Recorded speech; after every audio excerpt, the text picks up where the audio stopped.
naquela época.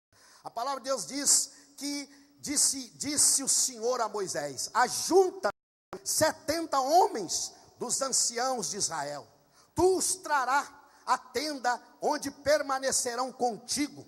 Eu descerei ali e falarei contigo e tirarei do Espírito, olha só, do Espírito. Deus não disse que está em mim, não. Deus disse do Espírito que está sobre ti, e porei sobre eles, eles te ajudarão a levar o fardo do povo. Olha só que coisa linda. Então você entende que aquele líder era cheio do Espírito Santo, a ponto de Deus tirar, não dele mesmo, mas daquele líder que Deus capacitou para colocar ali na vida daqueles 70, e a palavra diz que eles então iriam profetizar daí para frente. Ninguém podia fazer a obra do Senhor no Velho Testamento sem o poder do Espírito Santo.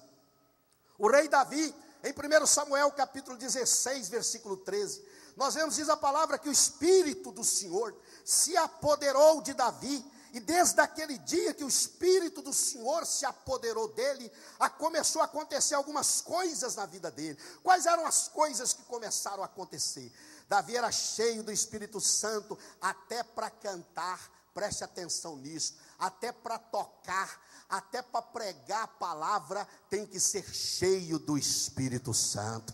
Porque é que nós temos pessoas, preste atenção nisso, não quero aqui fazer nenhuma crítica, ou se eu fizer, que seja construtiva, que seja com propósito de somar e ajudar.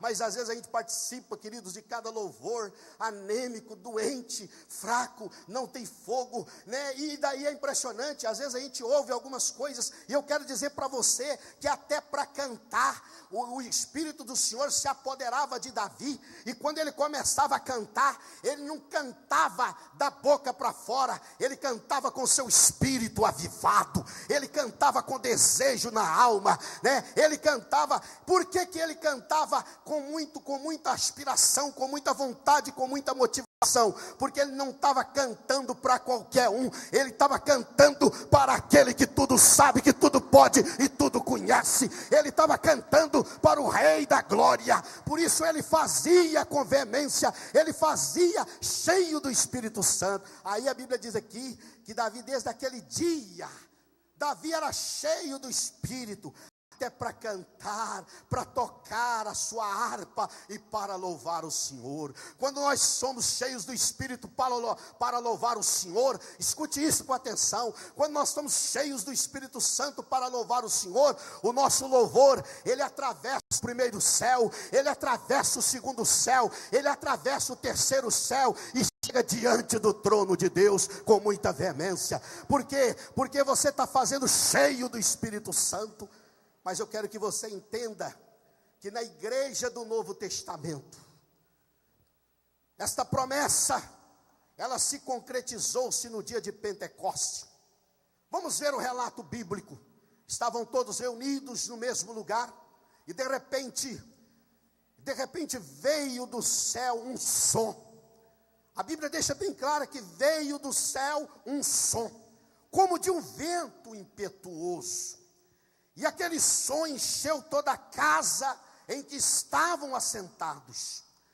E foram vistas por eles que estavam dentro daquela casa, foram vistas línguas repartidas como que de fogo. Entenda isto.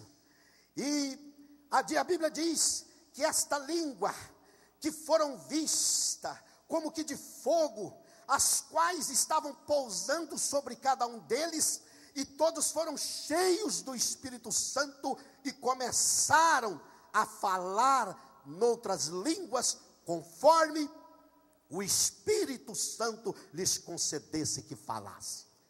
Aconteceu ali, um ano depois, preste atenção nisso, um ano depois, nós vamos ver algo acontecendo novamente. Passou um ano de quando eles tiveram a primeira experiência. Em Samaria, os samaritanos receberam o Espírito Santo. Atos capítulo 8, versículo de 1 a 24. O que nós temos nesse texto sagrado? Um ano depois do Pentecostes, em que eles experimentaram a manifestação sobrenatural do Espírito Santo. A Bíblia diz que em Atos 8, em Samaria, os samaritanos receberam o Espírito Santo, e o falar em línguas, como é uma manifestação do Espírito, ela é evidente. A palavra de Deus diz que eles começaram a falar em línguas estranhas. 8 anos depois, olha para vocês verem como é que o Espírito Santo visitava o seu povo, como visita nos dias de hoje. 8 anos depois do Pentecostes, já tinha feito aniversário de 8 anos que eles haviam sido batizados. 1 ano depois aconteceu em Samaria. 7 anos depois em Samaria, aí acontece em Atos capítulo 10, do versículo 1 a 48, em Cesareia. A palavra de Deus diz que Cornélio, um gentil, como muitos que ali se haviam ajuntado, estavam ouvindo a pregação do apóstolo Pedro.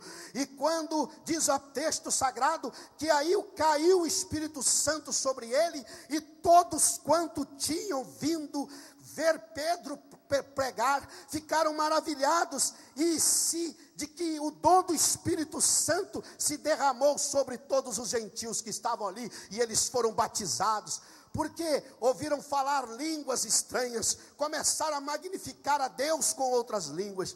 Passou então 20 anos depois. 20 anos depois do Pentecostes, Atos 19, de 1 a 6, em Éfeso, veio o Espírito Santo sobre 12 varões que estavam ouvindo a palavra do apóstolo Paulo. Paulo estava pregando, e aqueles 12 varões começaram a falar em línguas e profetizarem. O batismo com o Espírito Santo, querido, ele não é uma questão de sentimento, trata-se de uma questão de fé. Quem tem fé para pedir, tem fé também para receber, aleluia. Pode bater palmas e glorificar a Deus por isso. Não é uma questão de sentimento, eu estou sentindo o Espírito Santo aqui, não. É questão de fé, trata-se de uma questão de fé.